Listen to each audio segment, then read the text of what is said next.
E nel Palazzo della Regione a Udine è stato presentato il nuovo programma che andrà ad arricchire il palinsesto radiofonico in friulano della RAI. Sentiamo Dario Ronzoni. Si intitola Friuli in Comune, Voos Initiativis dal Territori. Friuli in Comune, voci e iniziative del territorio. È il nuovo programma radiofonico della RAI Radio Friuli Venezia Giulia, tutto in lingua friulana. Sarà un viaggio nel territorio, uno spazio radiofonico con relativo podcast su Rai Play Sound per raccontare e farsi raccontare le realtà locali dei 144 comuni friulanofoni che aderiscono all'ACLIF, l'Assemblea della Comunità Linguistica Friulana.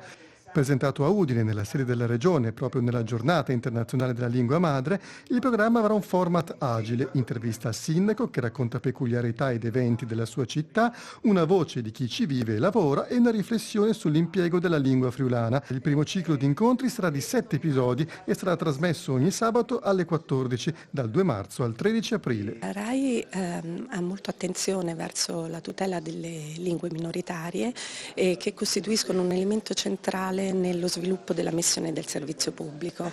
Per RAI è altrettanto importante l'attenzione al territorio e quindi l'idea di un servizio pubblico che racconti e rappresenti le esigenze locali. È un passo in avanti, sottolineo, perché va comune per comune, quindi campanile per campanile noi saremo presenti in tutti i comuni del Friuli, quindi anche una valenza territoriale importante. L'obiettivo dell'ACLIF è di aumentare la presenza del friulano, come deciso anche dalla mozione del 1 febbraio approvata all'unanimità dal Consiglio regionale. In particolare noi riteniamo che sia doveroso avere soprattutto un momento di informazione giornaliera in lingua madre, in lingua friulana. Come ha ricordato il Presidente del Consiglio regionale Mauro Bordine, il friulano è una lingua minoritaria ma molto presente. Il suo auspicio è che il programma possa diventare da radiofonico anche televisivo e, perché no, si riesca a coinvolgere anche la rete dei Fogolars sparsi nel mondo.